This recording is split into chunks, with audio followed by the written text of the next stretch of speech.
Hello everybody. In the last video lecture, we saw a software-driven approach of building a CPS. And to just have a quick recap, this is the flow-based illustration of simulation where we first specify the requirements in terms of functional, in terms of performance and safety. Once the specifications and requirements are set, we model in terms of physical, control, network, and environment.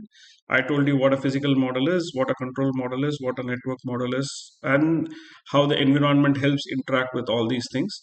And then we simulate the environment using a co-simulation engine like MATLAB or Simulink, or sometimes we can also have a real-time simulator where timing constraints can be introduced. And then hardware in loop is one of the testing process or verification process. And once the simulation is done, the results are analyzed and verified.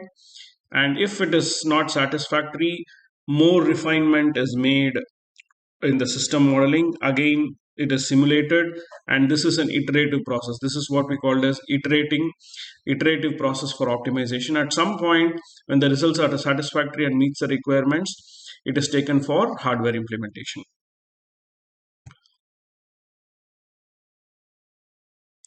Now, in simulation-driven approach, the gist of it is we co-simulate physical and computational models.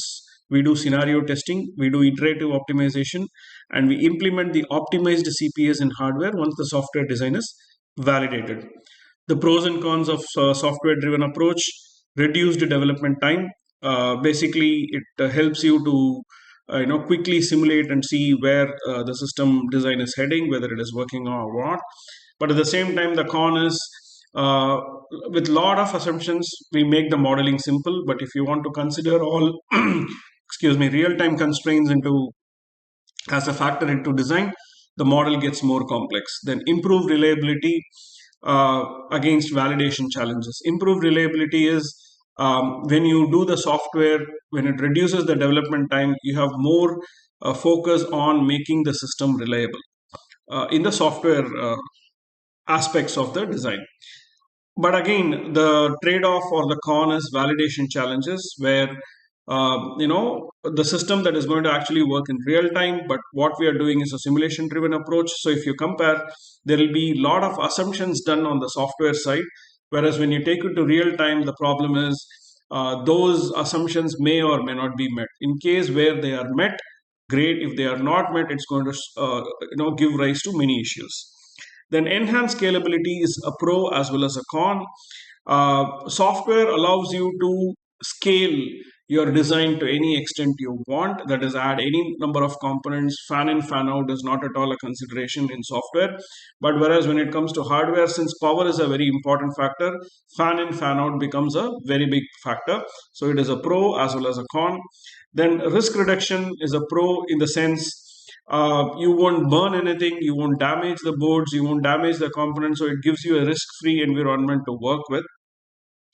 But it is also a con in the sense because of that risk-free environment where you simulate, when you take across the same concepts for hardware implementation, it could give rise to a lot of issues. Cost-effective software-driven approach is cost-effective in the sense we don't have to purchase the actual component. We don't have to, buy a lot of stuff.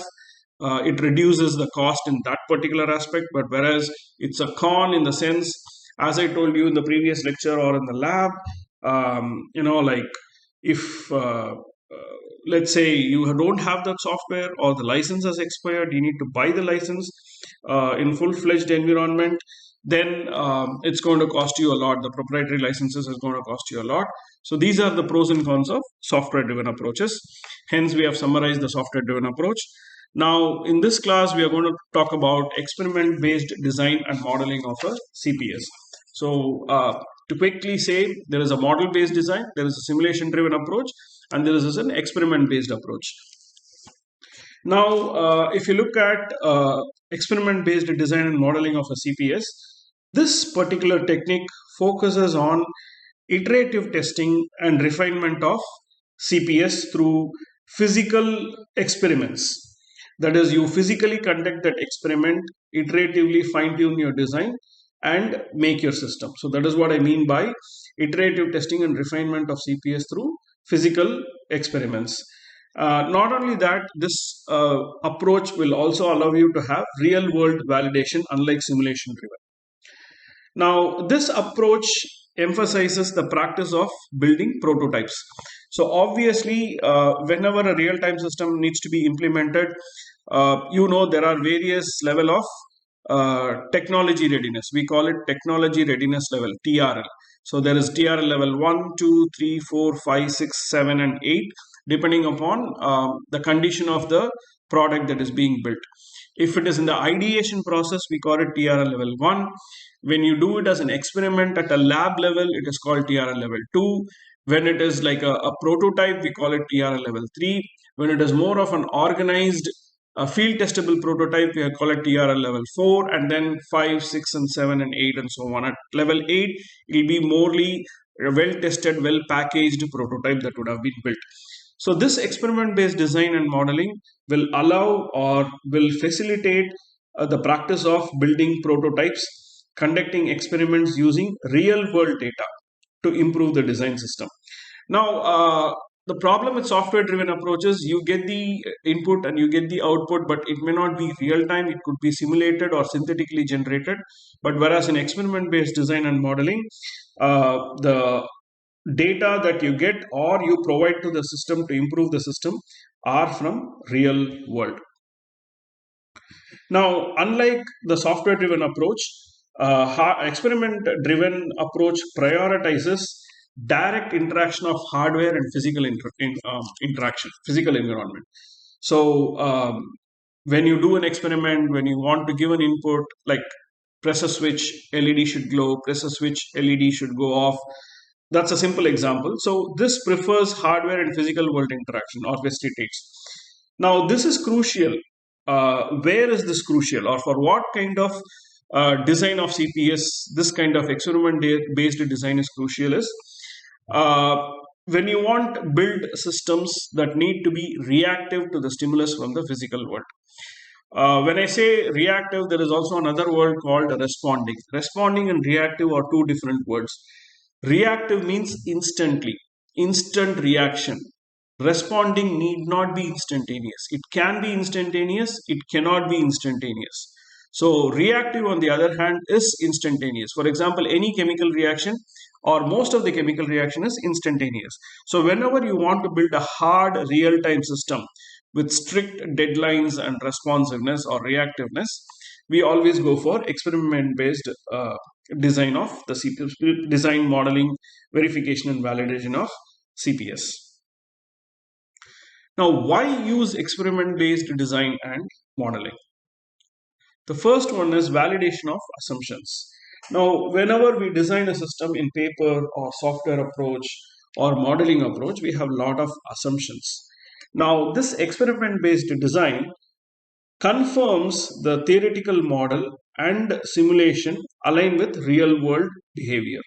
That is, whenever we do experiment based design or experiment based modeling of a CPS, it ensures theoretically whatever assumptions we have made, or in simulation whatever assumptions we have made, aligns itself with the real world requirement or behavior.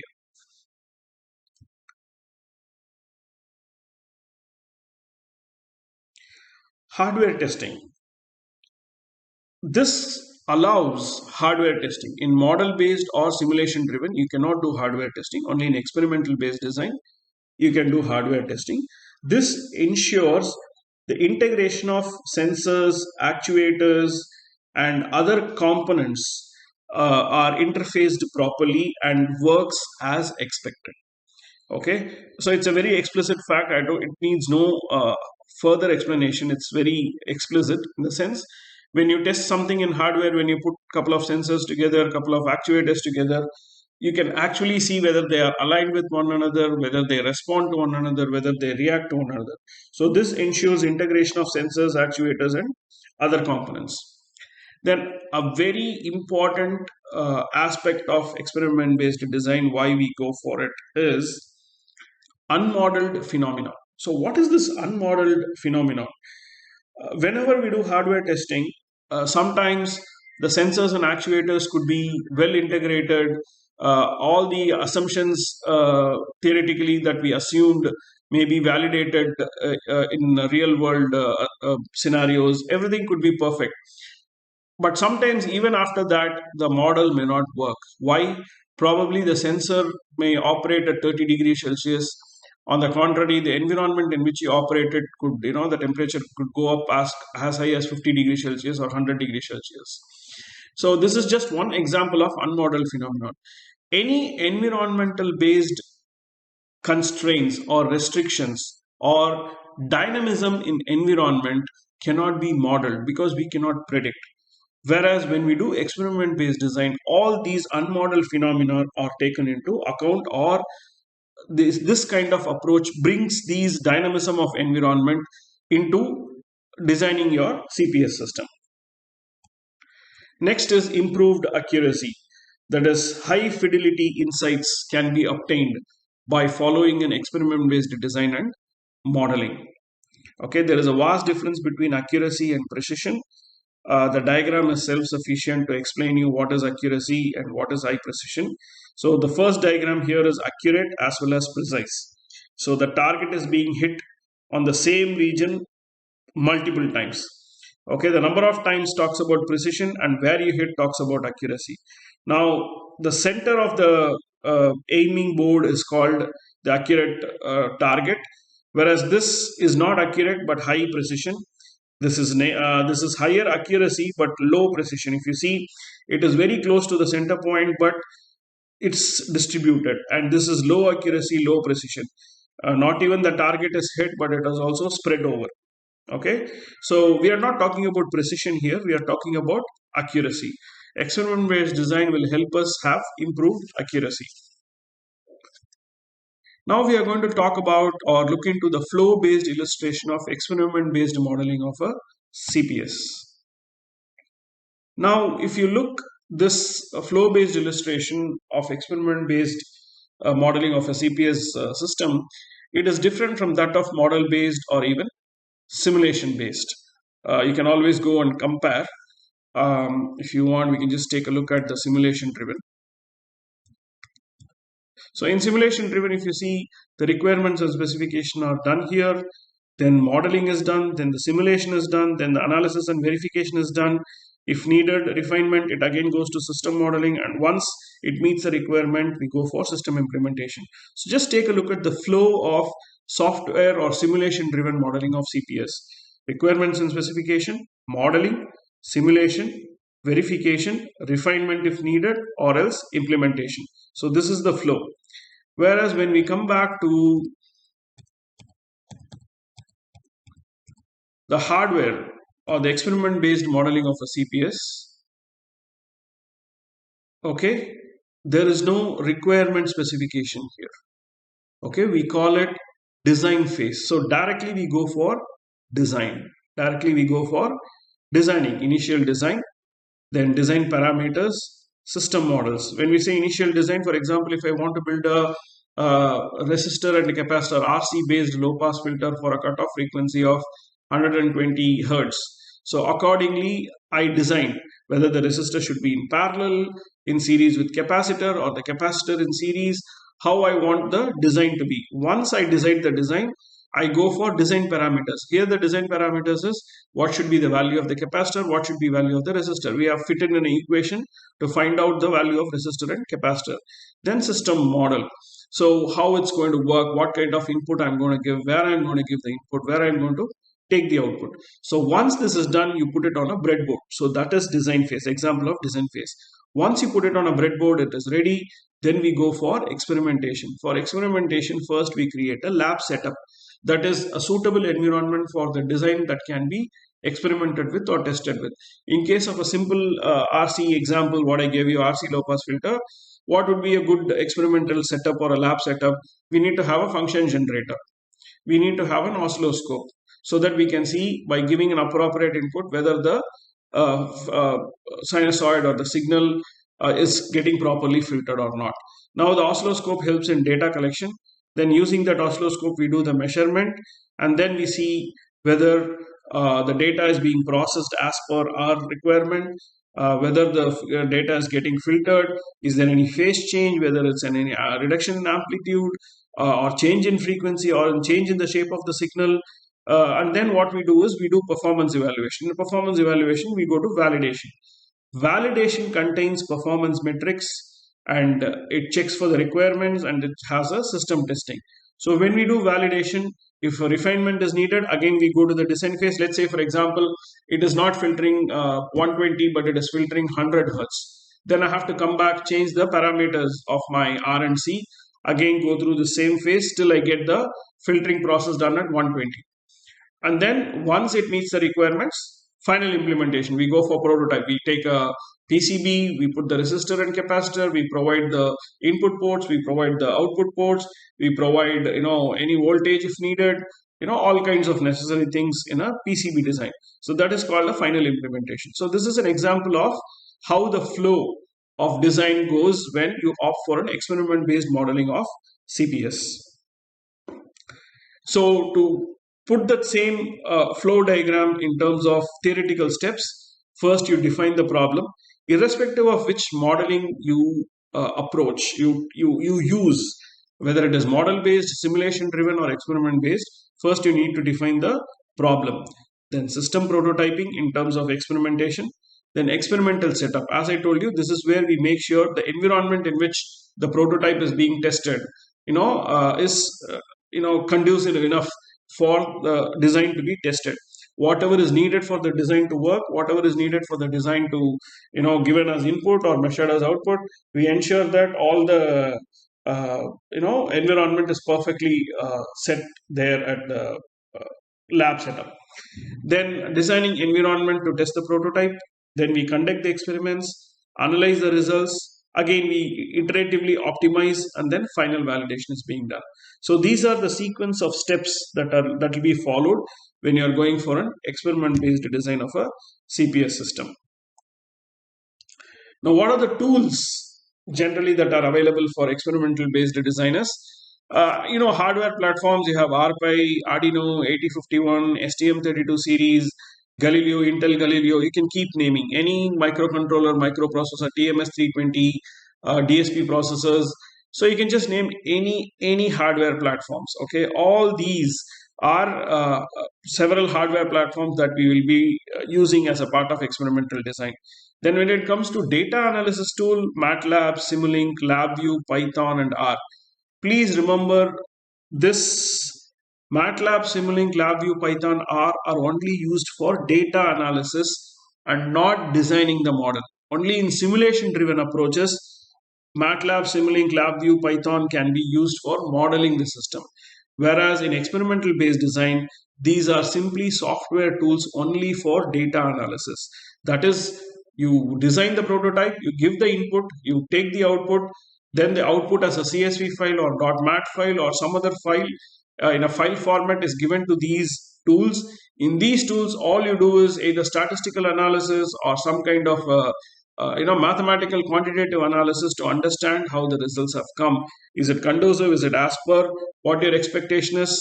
Or should something be modified? Is the distribution right? So only for that these tools are being used.